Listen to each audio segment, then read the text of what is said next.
5 বছর পর ফের আতঙ্কিত পুরো বিশ্ব। আতঙ্কের কারণ হিউম্যান নিউমোভাইরাস বা এইচএমপিভি, যেই চীনে প্রথমবারের মতো কোভিড শনাক্ত হয়েছিল, সেখান থেকে সূত্রপাত এই ভাইরাসটির। চীনের উত্তরাঞ্চলে শনাক্ত হওয়া ভাইরাসটির উপদ্রব সম্পর্কে জানতে কৌতূহলের শেষ নেই গবেষকদের। এইচএমপিভি এক ধরনের ফ্লু জাতীয় ভাইরাস, যা মূলত শ্বাসনালীকে সংক্রমিত করে শ্বাস-প্রশ্বাসজনিত সমস্যা বাড়ায়। সংক্রমিতদের মধ্যে সর্দি, জ্বর, শ্বাসকষ্টের উপদ্রব লক্ষ্য করা যায়। যেসব মানুষের রোগ প্রতিরোধ ক্ষমতা কম, তাদেরই দ্রুত সংক্রমিত হওয়ার আশঙ্কা থাকে।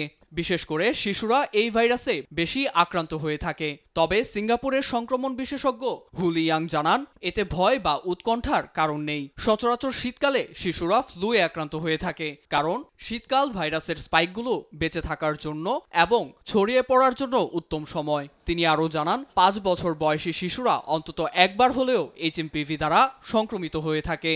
তবে প্রাপ্তবয়স্কদের মধ্যেও এর উপসর্গ দেখা দিতে পারে। এতে প্রাথমিক চিকিৎসায় রোগীর স্বাস্থ্য উন্নতি না হলে তাকে দ্রুত হাসপাতালে ভর্তির প্রয়োজন হয়।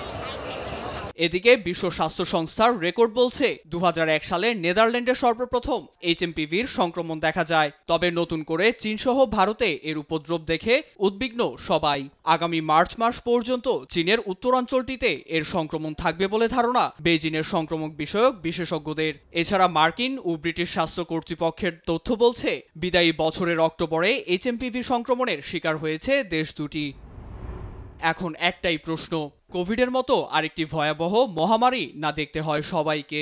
সাধারণের এই আশঙ্কার দেয়াল ভেঙে দিয়েছে বিশেষজ্ঞরা।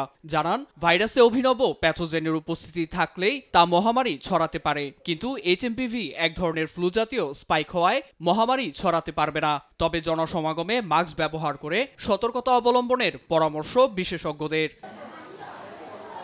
নীরব দাস, নিউজ ডেস্ক, দেশ টিভি।